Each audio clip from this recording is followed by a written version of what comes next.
इस संसार आए दिन कुछ न कुछ ऐसी रहस्यमयी घटनाएं घटित होती रहती है जिसका कारण ढूंढने में वैज्ञानिकों को भी पसीना आ जाता है।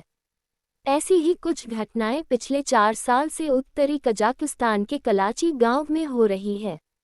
यह गांव पिछले 4 सालों से एक रहस्यमयी नींद की बीमारी से पीड़ित है। इस गांव में कोई भी कभी भी कुछ भी करते हुए अचानक से सो जाता है और उनकी ये नींद कुछ घंटों से लेकर कई महीनों तक जारी रह सकती है। इस रहस्यमयी नींद की बीमारी के चलते इस गांव को स्लीपी हॉलो कहा जाने लगा है। 2010 में हुई थी शुरुआत। गांव में इस बीमारी की शुरुआत अप्रैल 2010 में हुई थी। तब से यह बीमारी लगातार बढ़ती जा रही है। इस गांव की आबादी 600 है, जिसमें से 14% आबादी इस बीमारी की चपेट में आ चुकी है।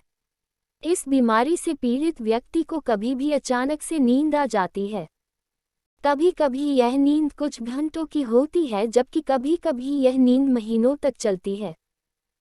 ऐसी ही एक घटना हाल ही में सितंबर में घटित हुई, जब 8 बच्चे स्कूल की असेंबली में इसी बीमारी के कारण गिर गए थे।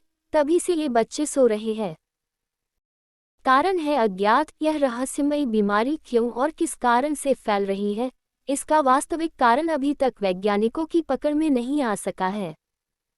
अभी तक की जांच में यह पाया गया है कि इस बीमारी से पीड़ित मरीजों के दिमाग में तरल पदार्थ की मात्रा बढ़ जाती है, लेकिन एक सामान्य व्यक्ति के दिमाग में अचानक से यह तरल पदार्थ क्यों बढ़ जाता है, इसका कारण अभी तक नहीं समझ आया है। डॉक्टर्स इसका एकमात्र कारण प्रदूषित पानी बताते हैं। यूरेनियम खदान के पास है गांव कजाकिस्तान का। यह गांव एक बंद हो चुकी यूरेनियम की खदान के पास स्थित है, जिसमें से जहरीला रेडिएशन होता रहता है। पर गांव में रेडिएशन की मात्रा कोई खास ज़्यादा नहीं है। साथ हो डॉक्टर्स भी रेडिएशन को इसके लिए जिम्मेदार नहीं मानते हैं। अप्रैल 2010 में पीड़ित प्रथम व्यक्ति को अब तक इस बीमारी का 7 बार अटैक हो चुका है और वो कुछ दिनों से महीनों की नींद सो चुका है। इस प्रकार 4 सालों की अथक कोशिशों के बावजूद वैज्ञानिक इस रहस्यमयी बीमारी का कारण और निदान नहीं खोज सके हैं।